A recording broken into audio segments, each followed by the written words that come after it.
Velkommen til Krimfestivalen. Han debuterte i 1989 med A Time to Kill. Siden den tid så har han solgt drøyt 300 millioner bøker, og 28 ganger på rad har bøkene hans toppet den amerikanske bestselgerlisten. Klienten, Firmaets mann, Pelikanrapporten og en haug andre spennende rettstrillere ble minst like spennende og suksessrike filmer, og de siste årene har han gledet oss med fornøyelig spenning og ville rettssaker i Camino Island, A Time for Mercy og Rooster Bar. Så innenfor det Krimfestivalen holder på med, så han rett og slett en av de aller største forfatterne. So it is an honor to say welcome to Oslo Crime Festival, Mr. John Grisham. Thank you. My pleasure to be here. Where are you today? Are you in Charlottesville at your home, or?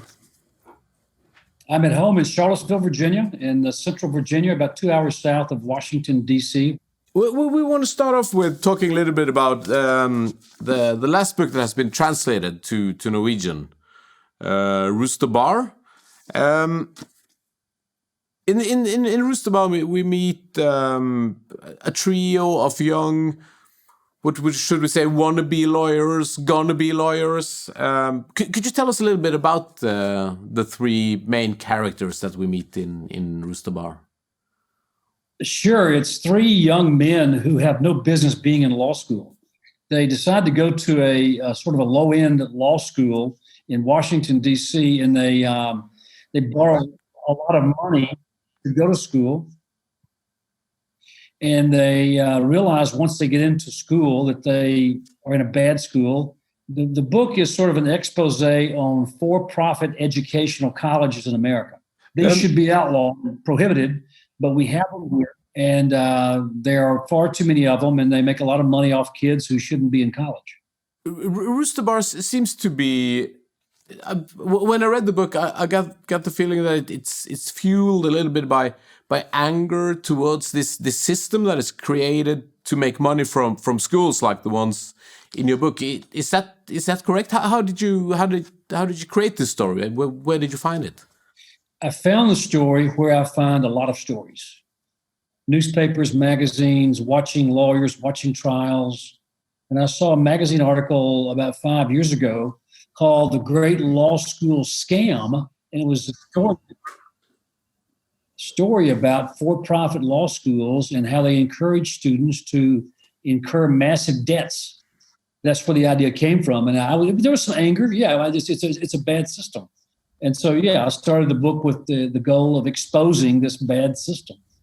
You mentioned that's how you often find the stories for your books.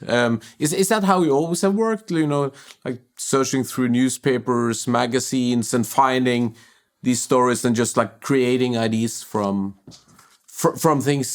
things you read from real life. Sure, almost nothing is original. In popular fiction, writers are known all writers steal their material. We take what happens in real life and real people and real cases, and we steal the story and we fictionalize it. Let's talk a little bit about the Camino Island novels. I mean, when I read them, I just completely fell in love with the whole setting. It's kind of for me it's a little bit atypical Grisham novels, because it's set in Florida. It has this classic the perfect heist setting, and the whole art thief aspect. What inspired you to start digging into this story, and how did you create this setting? Well, as I just said, the story was taken from another story, a real story. I heard the story not too many years ago about how much thievery there is in rare books and rare manuscripts. And I collect rare books. I love rare books. I've been collecting for 30 years. Mm-hmm. And I was inspired to write a novel about the theft of some rare manuscripts and write the entire book with no lawyers, just nothing but booksellers, book readers, writers. And when the first book worked so well, Camino Island, I was inspired to write another one, and there will be a third one. Looking back at your career, since you first started publishing novels in like at the end of the 80s, from A Time to Kill. Do you see any red threads through your own literary career? Any important themes? Two important themes: the classic David versus Goliath setting, where you have the small guy fighting a big guy, a criminal defendant fighting the system, small firm versus a big law firm, injured person fighting a big corporation. That's a fairly common theme. In the past 15 years, though, there's been some changes. I'm much more concerned with social justice and social injustice. We have great problems in our criminal justice system. Problem could be fixed, and I like to write about those and talk about those and expose those. In that sense, how has the last 4 dramatic years of American politics influenced or affected your writing, with Donald Trump being both in the White House and on social media dominating the news cycle? How has that affected your writing? The last 4 years under Trump have been terrible in America. They have been so bad that I've used the fiction as a way to escape. Many times I've tried to ignore the news and ignore him and hope and pray for 2020 and the next election. Then the pandemic hit a year ago, and I found myself with far too much time to write. I wrote more words last year than any of the previous 30 years because I couldn't travel. I couldn't go anywhere. But Trump is gone, thank God, and the country will do better and we'll move on. That brings me to I got a couple of questions from readers, from fans, and one of them was from actually from a Norwegian journalist called Leif Åge Reme. How will the election of Joe Biden as president affect the political themes of your writing? I hope in a positive way. I hope that we will see some meaningful movement toward serious criminal justice reform. Trump cared nothing for criminal justice reform. He cares nothing for the courts or nothing for the law, no respect for the law. And Joe Biden does. Biden understands that, the importance of the law. So I'm hopeful that we will see some meaningful improvement in so many areas of our laws. That brings me to another theme, because you're a member of the board of directors at the Innocence Project, which campaigns to free and exonerate unjustly convicted people. Has that work influenced your writings and the themes of your, as you said about your novels that have become maybe more political in the last decade or so? The impact has been profound because I've written about wrongful convictions in many books since then. The Innocent Man, the book I wrote 15 years ago, is my only nonfiction book. And that book took me into the world of wrongful convictions and criminal injustice. And I'm still there. I'm still writing about those issues. So, yes, a dramatic change happened to me 15 years ago with The Innocent Man. In today's popular culture, you see series like The Jinx and Making a Murderer and so on have put the spotlight on true crime and the American legal system.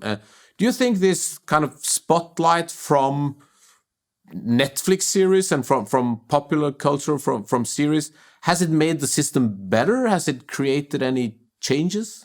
Yes, it has made some profound changes because the death penalty is dying slowly in America, not because of courageous judges or courageous lawmakers, but courageous jurors who know to ask questions, who are cynical about the police. And that's because of all of the many high-profile exonerations, the TV shows, Netflix series, documentaries. People are much more informed and much more skeptical of the police and prosecutors.